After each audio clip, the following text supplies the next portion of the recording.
Welcome back to Titan TV, a Titan Warrior media production. We've got another full episode for you today, including a look at our swim teams. We also chat with our student trainers. Several correspondents take a trip to our choice schools, and we interview student council officers. Lights, camera, get it on the action.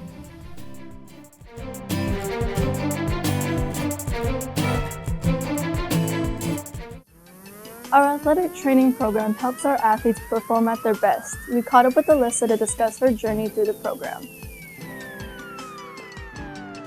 Welcome to Titan TV. I'm Sally, and today we're here with Alyssa Salceda, and I'm a student athletic trainer here at East. So today I'm going to ask you a few questions. Okay. So what made you want to become a student trainer? What really made me want to be a student trainer was kind of sad because I tried out for volleyball and I didn't make the team. And then Coach Emmert, she used to work here a couple years back, maybe a year back.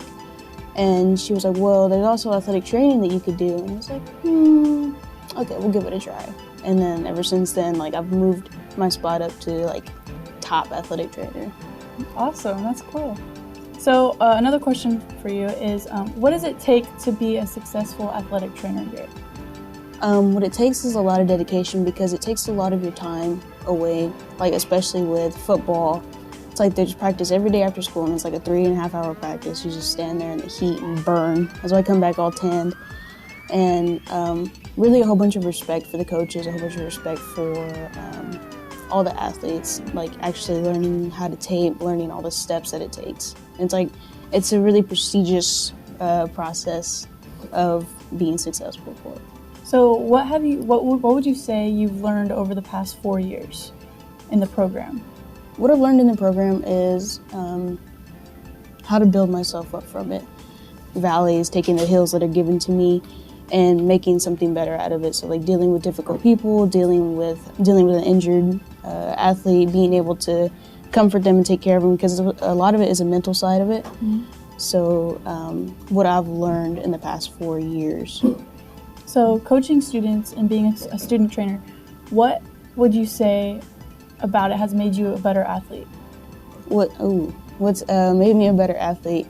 I don't know, more of a coach more than an athlete, because I love helping people. I love to be able to be their aid and be able to watch them and see how they perform, so I can go back and take it for myself and be like, okay, well, that was good, but how else can I make it better? How many, there's something that Kanye West says, is how many more records can my records break?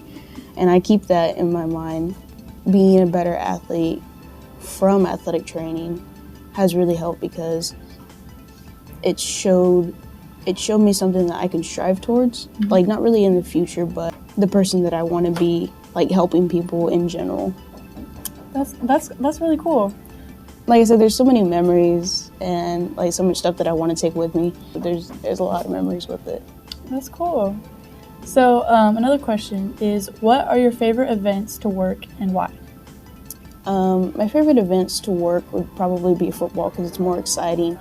It's more you're on the sideline and you gotta wait and see if they call for water. But I don't like being called water girl, because we're athletic trainers. We do more than just water. But it's fun to see the game, first person point of view, I guess, really. And being able to be right on the sideline, and then you almost get hit, and it's kind of scary, and you gotta back everybody. You gotta do the mom arm and back everybody up. Well, I have one last question for you. Okay. What advice do you have for students interested in becoming a part of the Student Athletic Trainer Program? I would say give it a shot.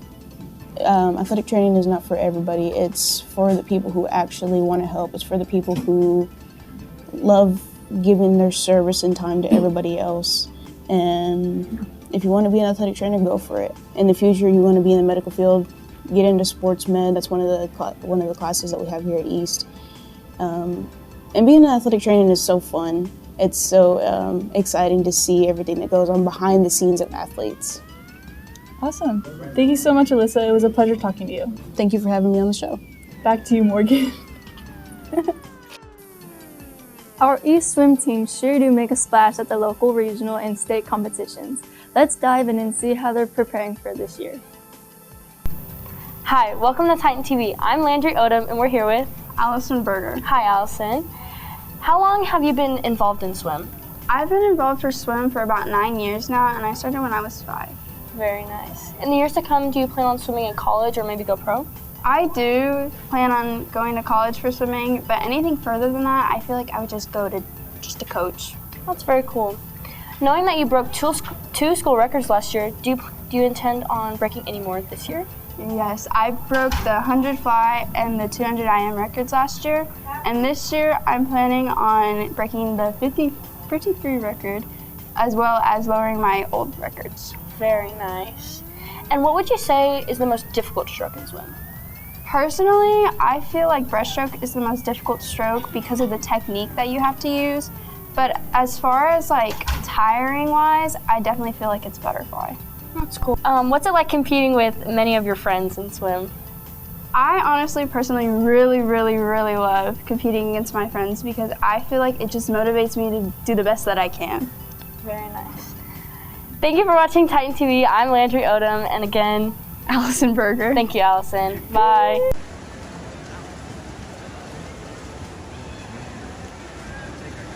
Go, Allie, go! Go, Allie, go!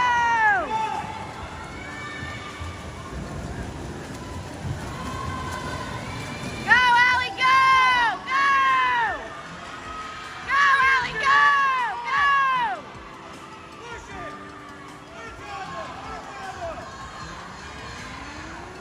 Good job!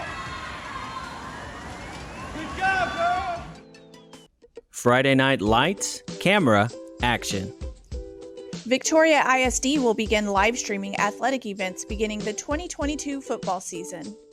The district has installed cameras at Frostbank Field at Memorial Stadium for football and soccer games. Cameras are scheduled to be installed in high school gymnasiums to live stream volleyball and basketball. This will allow the games to be streamed live, recorded, and housed on the Victoria ISD YouTube channel.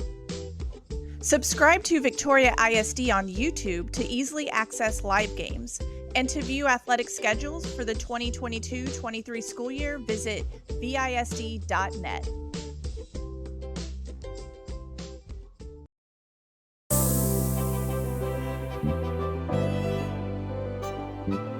Hey, I'm Morgan. I'm with the Titan TV media production crew, and today we're going to Smith STEM Academy, where Jose is going to be participating in STEM activities.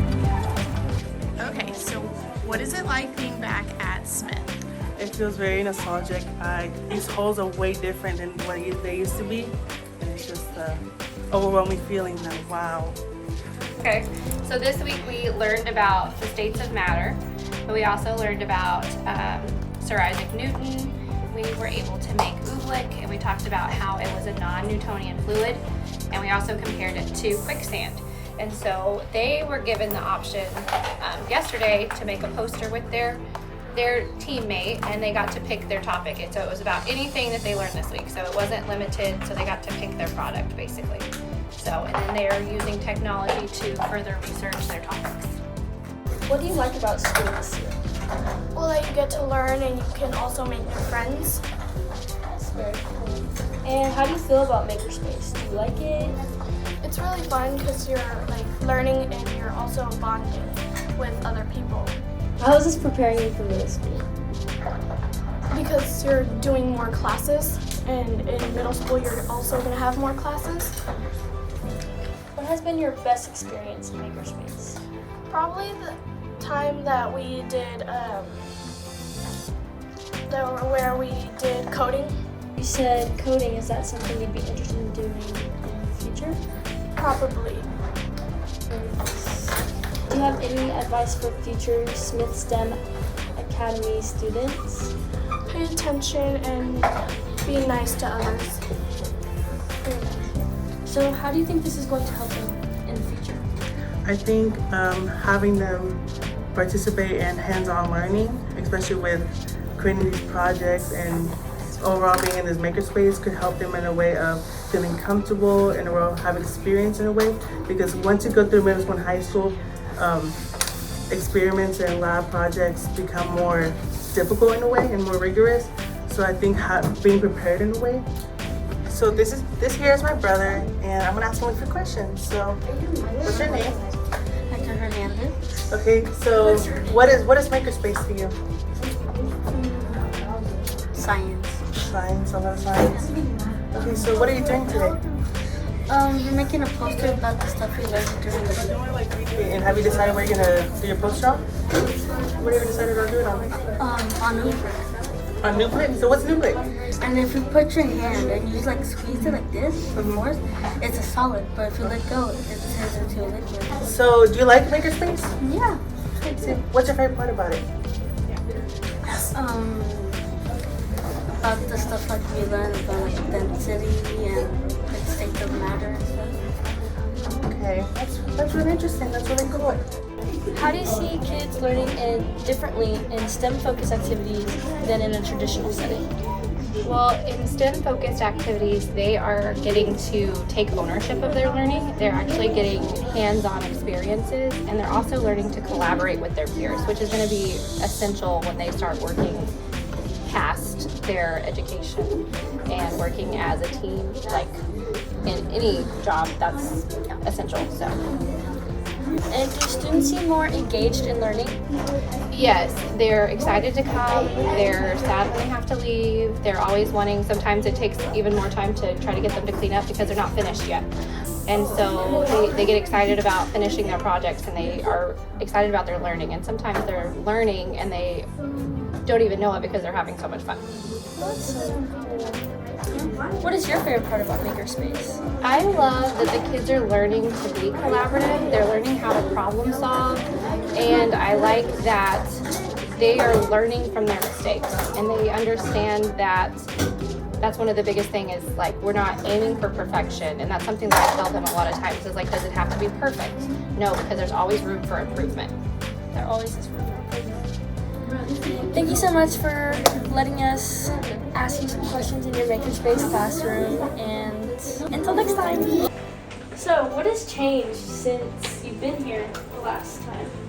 I can always see the new makerspace. That's really new, but because of STEM Academy being a newly implemented thing, and I can see that there's many decorations. They're inspirational. They motivate the students and becoming participating in rigorous learning. So that's really cool.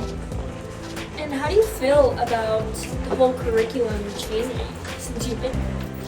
I think I have a positive opinion about it because it's overall boosting like the students' knowledge and capabilities, and overall preparing them to be in a higher school grade, so middle school and high school.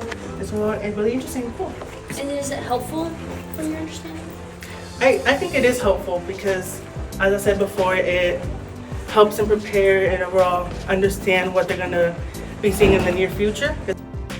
I'm Landry with Titan TV, and thank you for watching, and we'll see you next time. I was super jealous because I wish like whenever I was in elementary school I had all these opportunities. Like one of the kids said they're learning coding. Like that's crazy. Like in elementary, very, very fortunate. I feel like this was a very helpful experience on all of us. It helped us, I feel like, really grow towards the environment of filming in an active place. Anything? It felt really great coming back to Smith, and especially seeing how it became into a STEM academy, and overall seeing, feeling nostalgic and overall, how can I word this? I'm not very good with recording. Walking down memory lane? Yeah, I could, yeah. So it felt really great. It felt very reminiscing of how I came back to Smith and seeing how it improved to become a STEM academy. And it was just a walk down memory lane. Yeah. So if it's lighter than one, what's going to happen? It's going to float. What if it's more than one? It's going to sink. All right, so you are going to work as a group today, and you are going to make 3 little pipettes. Remember we showed this the other day? You're going to get 3 of these. You're going to cut off the ends, and you're going to fill them with sand. One of them, they all have to have sand in them, okay? One of them is going to float on top. One's going to sink really, really fast at the bottom, and the other one's going to have to either float in the middle or sink really slowly, okay? And this is how y'all are going to figure that out. And you're gonna have to record your mass, record your volume, and how do you record your volume with you're doing irregular shapes? Messiah, you just talked about it. You record your volume,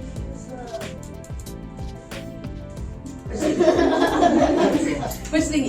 Am I using a ruler for this one?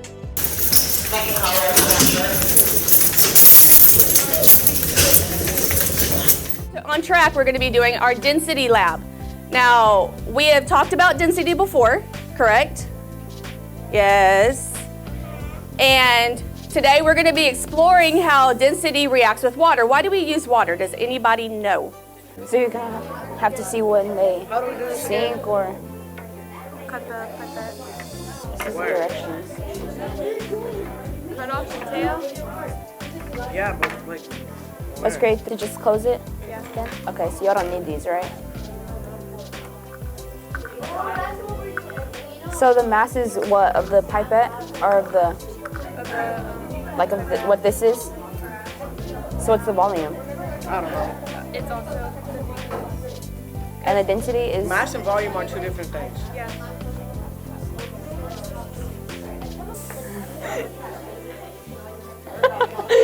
So basically right now they're just trying to find the mass of each little tube that they got and filling it up with sand to see which one sinks, which one floats in the middle, and then which one will float at the top. So they're kind of just gluing them and sealing the tubes shut, and then they're going to test them in the water and find out which one is which. Good morning, how are you? I'm fine, how are you today? I'm good, thank you. I just have a couple of questions for you, starting with, how do you see kids learning differently with STEM-focused activities than in a traditional setting? I think the kids are learning a little bit differently because it's more hands-on experience, so they're actually getting to test out what they're thinking. Instead of it just being on paper and repetition and we're telling them to memorize it, they're actually working through these problems. So this is actually a whole lot different, and I think it's giving them those connections that they really need. Right, okay. Do students seem more engaged in learning? Yes. They really do. They find it very interesting, and they get all these extra ideas of like how they want to do things, and like, can we do it this way, or how can we do it this way? And you see that they get engaged and they're very excited to do these things. I think it does make it easier for them that they are able to use their hands and help with the learning. Correct, yes. With doing that hands-on experience, it helps facilitate that learning experience that they really need. It gives them just that little extra oomph to help connect the real world with the paper that they learn about in the books and things like that. It helps give them that extra. Right, and I do think that hands-on does help them learn better, sort of, in a way. Yes. Okay, so what did you observe in that lesson that was different from when you went here? I kind of liked how they already knew what they were going to do and like hands-on, and they knew what they were talking about. So when I went to middle school, we didn't really have many labs like that, and so I kind of liked that they were able to like learn it and then like do hands-on activities with it as well. Yes, nice. Do you think students having these type of STEM experiences early on in school will help them in middle school and high school? I really do, because right now in high school you're kind of like, oh, well, whatever you learned in middle school, and I don't really remember what I learned in middle school, only because it's just learning. You're not engaging in it how they are, so I feel like it will help them maybe to remember it when they're in high school and have a better experience of that. Yeah. Do you wish you would have had a choice school option in middle school? I do. I wish it was more of a STEM how it is now, because like I said, with the learning experience, with the hands-on, it really does, it looks like it's helping them to remember the things and really engage in thinking. Yeah. So how was your experience? It was... Oh. Yeah, what's changed? Okay, so the teachers also too, like I noticed how they have a lot of posters and signs and like kind of that they could just like inspirational, and we didn't really have that. It was really just like playing classrooms, and I really liked it with like the science and all the stuff around too. So. For more information on our choice schools in VISD, visit our website. Bye. The district's first ever e-newsletter is in its second volume this school year, and our subscription list keeps growing. This makes us super happy because the weekly e-newsletter has the most recent district-wide news and information. Every month, we feature VISD alumni in our #Alumni Spotlight and recipients of our Atzenhofer's Champion of the Month. Be sure to subscribe to the School Matters weekly e-newsletter by visiting visd.net. Student Council represents the voice of our Titans on campus. We got to sit down and chat with this year's officers to talk about how they serve the campus and our community. for our club spotlight today, we have a special treat. We have our student council officers. So we'll do a little round table. Why don't we start over here and work our way across? Hi, I'm Jay Nava, and I'm the Vice President. I'm Jack Yost. I'm the Junior Vice President. I'm Jessica Fisher. I'm the Student Council sponsor. I'm Nara Ballard. I'm the President. I'm Jay Nodum, and I'm the Secretary. All right, so we're gonna go ahead and start off, and we'll just pop off however you guys want to answer, just so all of you answer these questions one at a time. So question number one, why is being in student council important to you? So I started student council back in 3rd grade. You know, as a 3rd grader, I didn't really know what I was getting into. You know, I heard the word student council. I said, oh, that sounds fun. Might as well try it out. It turned out to be an incredible opportunity, very fun. Got to make plenty of friends, and I got to do plenty of good. So since then, you know, it's been, 7, 8 years now, and it's been an incredible journey. I've met so many awesome people, done so many great things, and overall, I'm very satisfied with the things I've gotten to do within student council. So how about you, Jim? I think it's important to be in student council because it's a very accessible club on campus. We need a lot of leaders, especially student council officer leaders. Not only are we leaders, but also the members are leaders. Anybody involved in student council is able to further themselves and be a bigger part of a group on campus. Also, we're more accessible. We offer a membership to all grade levels. We also don't have any grade requirements. You just have some passing. So yeah, it's a good way to be involved in your school and be a leader on campus. Nice. Okay. And Madam President, why is it important for you to be at the student council? I think it's important for me to be in student council and just everyone all around on campus because it's a different sense of community for us. Like everybody said, you can join at any grade level. And going in freshman year, I think being able to connect with the upperclassmen really created a sense of like a family and made it more comfortable and gave me more opportunities around campus. Ms. Fisher, do you have any questions? What would you say to someone that is thinking about joining student council? Do it. 100% do it. As you just heard from all of us, there are so many great opportunities, you know, from, you know, making new friends, sometimes even, you know, making a sense of family almost.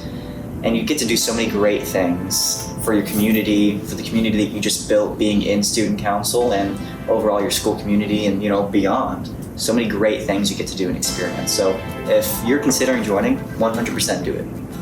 I think that whoever's considering joining should do it as well because it not only creates a path for you and your whole high school career in your 4 years, it connects you with your upperclassmen and it can give you a sense of like what it is like to be a part of school spirit and school activities as young as freshman years. Hit the key points: family, community, involvement. Yeah, and school spirit. And college resume. So somebody who's excited about this, if they were to ask you, okay, well, when you think of a student body leader, what do you think about? What makes someone a good candidate for being a student body leader? I almost want to let Fisher lead with that one. Oh, you do? Yeah. Qualities that I see in all of y'all is just your involvement across the campus. Like, y'all are proactive. This is our first real year as me as the sponsor, but just having the drive y'all do, the like go-getters y'all really are. Y'all are just all around good kids. You know, it doesn't have to be, you know, the most popular kid in the class, or it doesn't have to be, you know, the person that is all around, you know, sports athlete. It's the kids that care about the school, care about what we do and how we do it. I know going into student council that my biggest thing was wanting to make an impact among my class and trying to help them as much as I could and having a good year, freshman through senior year. What are some of y'all's favorite activities that we do? I personally like the Christmas parade. Usually like turkey leg. Turkey leg. Turkey leg is fun. Are you gonna play this year, Jake? Yes, I am. Oh, okay. So Jaden, go ahead and explain to us what is the turkey leg that you're talking about. So the turkey leg game is a Thanksgiving fundraising event that we do for student council, where we work with volleyball girls, and the volleyball girls coach the students, and then the students, the seniors that play against the teachers. So the teachers get a group together and they play volleyball against the senior students who get the group together. I hope they had fun. I think at the end of the day, it's to have fun. It's to build, like I said, community. I want you to walk away with like appreciation of your peers, of your school, of the student body, of the staff. I want you to appreciate it all because we serve the school as a whole, not just the student. What do you want to bring to the students, not the club, the students? Is that we had a balance of spirit and structure. These things that enrich our time. We have a responsibility to carry on these traditions for future Titans. And they look up to us. The freshmen are looking up to you for traditions, for school spirit. There have been different generations, and Ms. Fisher knows this is true. There have been times where there's just school spirit for everything, the dress-up days, and it just organically happens. So that's why I'm excited every year to see what the leaders will lead our school into. Because we, the sponsors, are in charge of the structure. We support you guys, and then you guys really provide the spirit. And that's what I love to do. We're joining up, it's a team effort, and I feel like we're off to a very successful start. But yeah, I just really want everybody to look back at this year, years from now, 10 years from now, and remember how much fun they had, and that we are always Titans, have our little Titan pride 10 years from now. That's good. Thank you guys for watching another episode of Titan TV, and on behalf of the Student Council officers, Titan Pride. Thank you for joining us for another episode of Titan TV, a Titan Warrior Media production. We would like to thank everyone who was a part of today's episode. Keep up with all our episodes on the Victoria ISD YouTube channel and our Instagram, @Titan Warrior Media Production. See you next time.